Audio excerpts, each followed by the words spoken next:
Muchísimas gracias, Natalia, por la bienvenida. Muy entusiasmada por iniciar estos minutitos de la charla y además escuchando la charla previa, cómo es que nos vamos poniendo en contexto con respecto a los derechos que tenemos las personas en el entorno digital, eh, basándonos mucho, ¿no?, en todo el tema de la protección de los datos, pero al mismo tiempo esos derechos que se ejercen de acceso al entorno digital. Muy entusiasmada de participar de este Congreso Iberoamericano. El tema de derechos digitales es un tema que venimos impulsando desde la Secretaría ya hace un buen tiempo, siguiendo también el ejemplo de varios países, como lo vamos a ver ahora.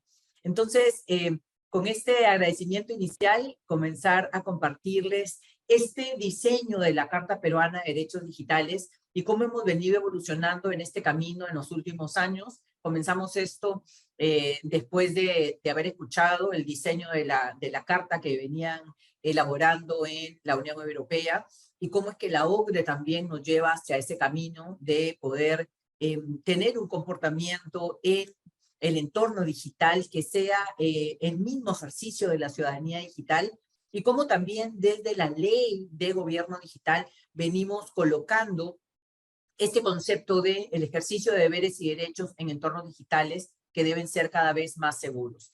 En ese contexto, me gustaría primero poner una primera frase que me parece bastante cercana a lo que estamos buscando promover a nivel del país y al mismo tiempo lo que se trata como tema central en este Congreso.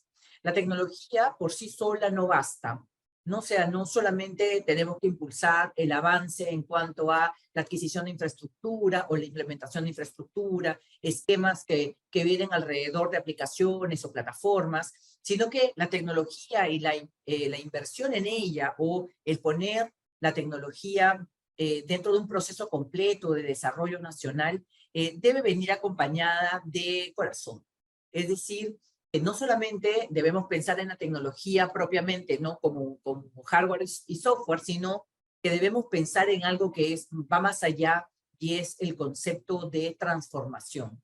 Que excelente porque es transformación digital en este caso, que es lo que me toca un poquito hablar, pero finalmente la transformación parte por conocer o evaluar o dimensionar los beneficios de las tecnologías digitales en su conjunto, pero ponerlas al servicio de las personas, ¿no? Crear tecnología pensando en que va a servir a las personas. Entonces, la tecnología por sí sola no basta, también tenemos que ponerle corazón. En esa perspectiva, una primera mirada a lo que podemos denominar un gran entorno al avance digital, tiene que ser lo que viene ocurriendo en el mundo. Primero, vamos a tener una hiperconectividad. Se estima que alrededor no del 2030 la cantidad de personas va a ser menor que la cantidad de dispositivos conectados. Entonces, podemos hablar de que en el Perú nosotros venimos dentro de un entorno aceleradamente digital ya por lo menos hace 3 años, porque la pandemia fue un detonante para los temas digitales, y ocurren entonces 3 grandes transformaciones. Aquí he adaptado algún contenido de un bootcamp de innovación que se hizo hace algún tiempo y he adaptado el contenido para poder tener un marco sobre lo que viene ocurriendo a nivel mundial ya hace un buen tiempo y que podamos tomar algunas notas sobre este entorno. 3 transformaciones, 3 principios y 3 innovaciones. En cuanto a las transformaciones, como les decía, en primer lugar, hay una mayor demanda de servicios digitales. Tenemos una mirada hacia el 2030 que coloca una mayor cantidad de dispositivos móviles o no móviles conectados, mayor cantidad de dispositivos conectados versus la cantidad de personas, significa que vamos a tener muchas formas de conectarnos, de colocar datos, de analizar datos para poder tomar decisiones en el territorio y una mayor demanda de la ciudadanía en cuanto a servicios sencillos, empáticos, digitales, tanto del lado del sector público como del sector privado. Entonces, es una profunda transformación.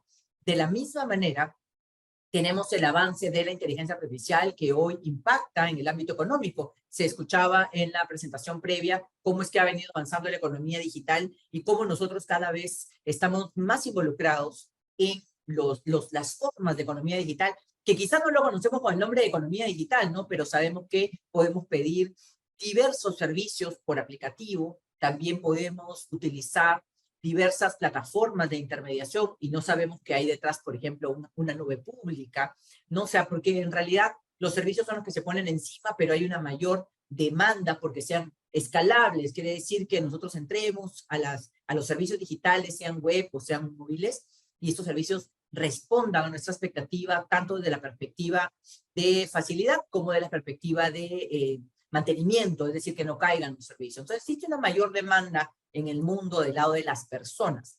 Segundo, también existe una mejor oferta. Los países hemos avanzado en transformación digital. La semana pasada hemos presentado los resultados del Perú en los indicadores internacionales, principalmente en el indicador de Naciones Unidas, pero hay tres grandes indicadores que hoy acompañan al crecimiento del Perú. El primer indicador es el de Naciones Unidas. Hemos crecido 12 posiciones, estamos en el puesto 59 de 193 economías, y dos subíndices tiene este indicador: el subíndice de participación ciudadana en línea, es decir, más personas en el Perú han venido utilizando servicios digitales, sean los servicios digitales perfectos o no, sean muy, muy bien prácticos o sean un poco complicados, igual hemos utilizado los servicios digitales. Cerca del 61% de las personas en el Perú que fueron entrevistadas por un estudio del Banco Interamericano de Desarrollo declaró haber hecho un trámite en línea, versus alrededor del 29% prepandemia. Entonces hay una mejor oferta, hay una mayor demanda, hay una mejor oferta de servicios digitales, y esto acompaña también, como comentaba, el crecimiento en los indicadores internacionales, precisamente por esa mayor participación de las personas. En el Banco Mundial hemos crecido alrededor de 29 posiciones, estamos en el puesto 14 de 198 economías. Y en el caso de la inteligencia artificial, estamos un poco mejor preparados. Hemos subido 30 posiciones en el indicador de inteligencia artificial de Oxford. Significa que nuestros servicios digitales poco a poco vienen mirando la tecnología de la inteligencia artificial para poder generar mejores servicios. Y tenemos también una menor resistencia a ingresar en el mundo digital. Y esto se debe a que hay mucha mayor oferta de servicios digitales públicos y privados, que segundo, también hay una mayor facilidad en el uso, pero también a que nosotros como personas hemos dado pase al mundo digital, quizá un poquito no acelerado por la pandemia, ¿no? Pero en general hemos dejado que el mundo digital ingrese a nuestras vidas para mejorar las condiciones en las que hoy desarrollamos nuestras actividades. Entonces, tres grandes transformaciones. ¿Sobre qué debemos entonces construir estos futuros pasos para una Carta Peruana de Derechos Digitales? En tres principios que pasan nuevamente, ¿no? Por esta primera frase: no solo basta la tecnología, sino que se necesita acompañar esa tecnología con decisiones de las personas. Entonces, necesitamos una mayor facilidad para gestionar todo el mundo digital, es decir, que prevengamos los riesgos, ¿verdad? Prevengamos los riesgos, que sepamos cómo conducirnos en un entorno digital que a veces puede ser, además de riesgoso, agresivo, ¿no? En algunos momentos, con algunos mensajes complicados en las redes sociales. Además, necesitamos tener servicios digitales que sean muy simples de manejar, que no necesitemos grandes capacitaciones para poder acceder a tal o cual servicio digital de las entidades públicas, pero también del sector privado. También necesitamos una mayor empatía en la generación tanto del aplicativo como tal. Recordemos, ahí está la tecnología, como la investigación para desarrollar ese aplicativo. Es decir, realmente hay una directiva, la directiva 001 del 2021 de la Secretaría de Gobierno y Transformación Digital, que habla sobre la obligación que tenemos las entidades públicas de primero realizar un proceso de investigación antes de desarrollar, no hacer código, desarrollar un servicio digital o transformar una plataforma o un procedimiento administrativo en físico, transformarlo a digital. Y estos procesos de investigación involucran que conozcamos en detalle cuáles son las necesidades que vamos a cubrir, porque si no, el servicio digital no va a ser usado. Así de simple, no necesitamos cubrir una necesidad, satisfacer una necesidad, y que este servicio sea fácil y al mismo tiempo sea empático. Hay una plataforma que es la plataforma de libro de reclamaciones. Esa plataforma comienza con una frase, y si pueden buscarla, el libro de reclamaciones del Estado, comienza con una frase de: cuéntanos qué te ocurrió, ¿no? Entonces es como no comienza con usted, señor administrado o señora administrada, inicie tal o cual, o de clic acá, o de acuerdo al reglamento número tal, tal, tal, tal, usted tiene derecho a tal. No, comienza con cuéntanos qué te ocurrió, empatía. De la misma forma, cuando yo genero como Estado o como sector privado una plataformas o servicios o interacciones fáciles y empáticas, se genera una relación de confianza. Nuevamente, estamos hablando de transformación digital, pero muy en línea de lo que significa un gran impulso de la ciudadanía digital desde la perspectiva de los derechos de las personas. Y finalmente, tres formas nuevas o tres formas destacadas o no priorizadas de innovar. Empezar por el problema significa empezar por entender la necesidad de las personas. El servicio público, por ejemplo, o un servicio privado, no comienza porque la persona dice, ah, bueno, me toca hoy ir a hacer tal trámite. No, no. Comienza porque hay una motivación para poder hacer este trámite. Una motivación, quiero ir a sacar, no sé, copia de mi DNI, probablemente me voy a casar, o probablemente voy a comprar alguna propiedad, o probablemente comienzo mi primer trabajo, ¿no? Entonces, empezar por el problema y la motivación que está detrás. De la misma manera, centrarse en las personas, y centrarse en las personas significa que reconozcamos que las personas en el entorno digital tenemos deberes y derechos, y que esos entornos digitales, así como hablábamos de confianza, tienen que ser cada vez más seguro. Y enfocarse en poder hacerlo particular, es decir, regional y local. No todos los servicios, no todas las interacciones o intervenciones que tiene el sector público, el sector privado, pueden ser, digamos, focalizadas en un estándar. No necesitamos reconocer que tenemos diversas realidades a nivel regional y local. Desde esta perspectiva, el Foro Económico Mundial ha determinado ya durante 2 años seguidos que el Perú, dentro de los riesgos, 5 riesgos más importantes, tiene un riesgo permanente. El 2022 y el 2023 se ha ratificado ese riesgo, y es el riesgo de la inequidad digital o la desigualdad digital. Significa que hoy no todas las personas en el Perú tenemos acceso al entorno digital, y por lo tanto no tenemos acceso a esas oportunidades que brinda el entorno digital. ¿Esto qué me genera como gran conclusión de esta primera parte, ¿no? ¿Qué me genera? Tenemos una necesidad de poner la tecnología al servicio de las personas, una necesidad de poder avanzar en cuanto a los ejercicios de deberes y derechos en entornos digitales seguros. Significa que necesitamos impulsar cada vez más la ciudadanía digital. En ese sentido, y teniendo un entorno futuro, presente y futuro, hiperconectado, con una gran influencia de la inteligencia artificial, con la necesidad de diseñar procesos y servicios y plataformas sencillas, fáciles, empáticas, y que se centren en la realidad, en los reales problemas de la ciudadanía.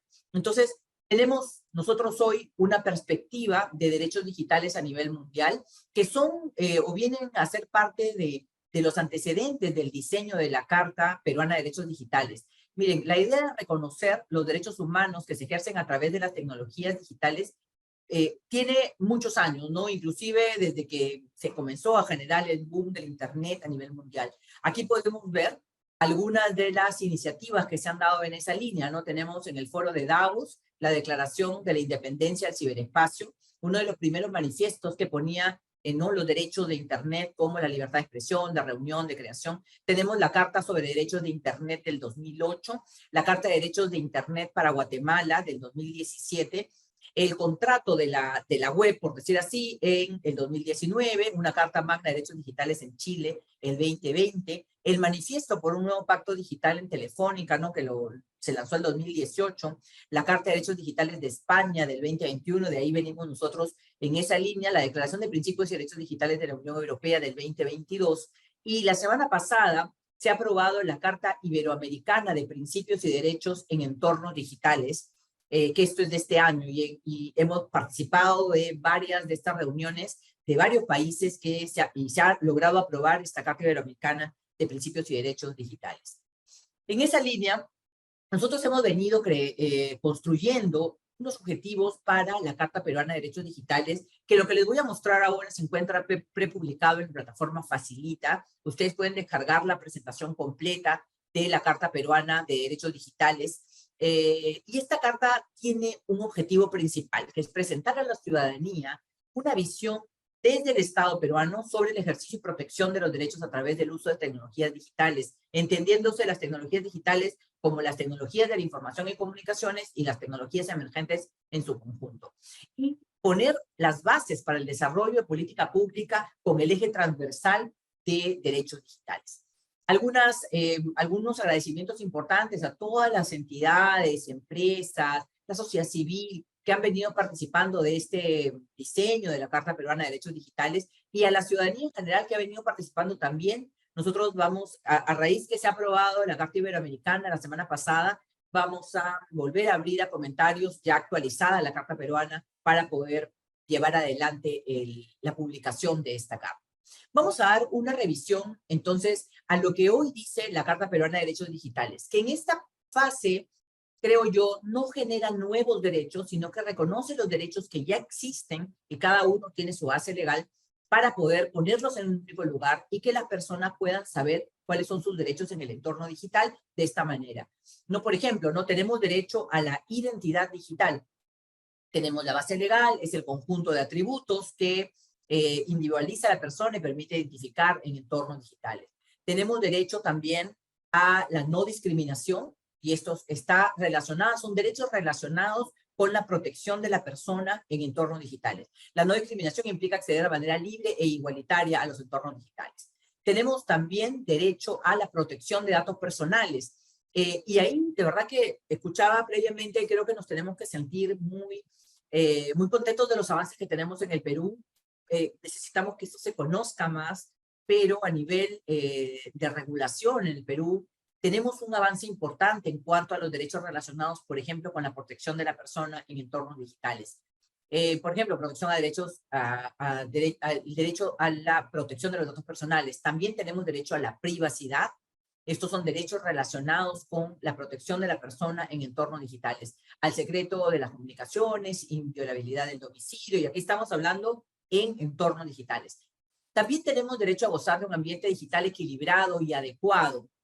Acá tenemos también una base legal que permite sustentar que las interacciones digitales entre personas, entidades públicas y privadas han alcanzado el mayor grado posible de veracidad, predictibilidad, ética, proactividad, transparencia, seguridad, inclusividad y confiabilidad. Tenemos que, de alguna forma, seguir avanzando en esa línea. Tenemos también derecho a la libertad de expresión, la libertad de información. Siempre recordemos que cuando estamos hablando de derechos, también tenemos una obligación o el hecho de también tomar en cuenta que tenemos deberes. Es decir, cuando estamos en Internet, tenemos también la obligación de no retransmitir noticias sobre las que no verificamos la fuente, porque eso podría convertirse en la difusión de noticias falsas. También tenemos que procurar alejarnos de los discursos de odio, porque existe mucho en Internet y no estar permanentemente llenando, ¿no?, las redes sociales o nuestras propias redes sociales de noticias falsas o de discursos de odio. Entonces, libertad de expresión, todo esto lo viene estudiando la OCDE ya hace un buen tiempo, y creo que en esa línea venimos nosotros trabajando también. Tenemos derecho al acceso a la información pública. Este es uno de los derechos que más se utilizan para poder solicitar información a las entidades públicas, y es muy bien usado por las personas. La Autoridad de Protección de Datos y la Autoridad de Transparencia y Acceso a la Información Pública publica todo al inicio de año los resultados del año anterior con respecto al acceso a la información pública y la capacitación que se viene dando en esa línea. Tenemos acceso a la cultura y al conocimiento también aquí en la línea de derechos que se ejercen en entornos o por medios digitales. Tenemos también derecho para ejercer participación política en entornos o por medios digitales. A reunión pacífica, asociación libre, también en derechos que se ejercen en entornos o por medios digitales. También tenemos algunos habilitadores en ese sentido. Tenemos acceso al Internet libre, abierto, seguro, ¿no? El Internet libre y abierto implica que todas las personas pueden decidir qué contenidos consultar y cómo usarlos sin interferencias ni bloqueos ilegítimos. También al costado se encuentra todo el tema de protección de la ciudadanía contra la ciberdelincuencia y contra los contenidos en Internet que afectan a las personas. ¿no? Y hay toda una legislación para ese lado. También tenemos derecho a la neutralidad en la red, sobre una base legal que ya viene trabajando CIPTEL. La neutralidad de la red es un principio que ordena que los proveedores de acceso a Internet no pueden bloquear, interferir, discriminar, ¿no? Salvo por alguna indicación judicial, algún contenido que afecte a la persona. Tenemos derecho al anonimato para la reserva de la identidad de una persona, de aquellos datos que la identifican en entornos digitales. Tenemos derecho a las tecnologías emergentes. Esto se encuentra sobre la base del Decreto Supremo 157, que son todas las tecnologías digitales capaces de generar soluciones innovadoras, como la robótica, la analítica avanzada, la inteligencia artificial, todas aquellas tecnologías que hoy se conocen como tecnologías de cuarta revolución y que no industrial en esa línea. También tenemos derechos específicos para niños, niñas y adolescentes, por ejemplo, a la educación digital, a gozar de un ambiente digital equilibrado, seguro, ¿no? Y adecuado para los niños, niñas y adolescentes. Tenemos derecho a la protección de datos personales, con mucho más énfasis en niños, niñas y adolescentes, protección a la privacidad. También tenemos derechos relacionados con la administración pública, como la salud digital, la educación digital, la justicia digital, basados en la adopción de las tecnologías digitales por parte del Estado para el servicio de estos servicios trascendentes, ¿no? Añadiría a la seguridad ciudadana en entornos digitales. También a relacionarse por canales digitales y haciendo uso de medios electrónicos con las entidades públicas. Todo lo que está escrito en el Decreto Supremo 029-2021. También tenemos derechos específicos en el entorno laboral, la desconexión digital, que es un derecho que se ha reconocido durante la pandemia, no es un derecho nuevo.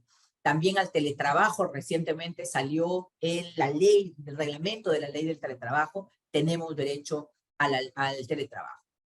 En esa línea, y para ir un poco cerrando, como les he comentado, toda la carta está publicada, prepublicada en www.gov.p/participa, o simplemente buscan en el buscador de su preferencia Carta Peruana de Derechos Digitales y van a encontrar la presentación entera. En esa línea venimos dando pasos para poder avanzar en cuanto al ejercicio de ciudadanía digital. ¿Y por qué? Venimos reconociendo para la construcción de la Política Nacional de Transformación Digital 8 grandes aspectos que las personas pueden ejercer en entornos digitales.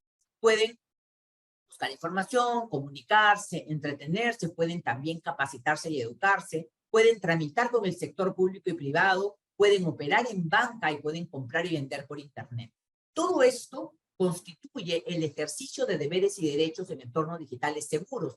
Se convierten en los 6 objetivos prioritarios de la Política Nacional de Transformación Digital, que comienza con conectividad digital, es decir, acceso para todas las personas, economía digital, es decir, vincular la economía o los avances de la economía digital con tecnología a los procesos sostenibles de desarrollo del país, el gobierno digital, transformación digital del Estado, también el derecho y el deber de poder entrar en el entorno digital a través de fortalecer el talento digital para todas las personas. También el objetivo prioritario número 5, garantizar la confianza digital, la seguridad y la confianza digital en las interacciones que tienen las personas con el Estado a través de medios digitales y también con el sector privado.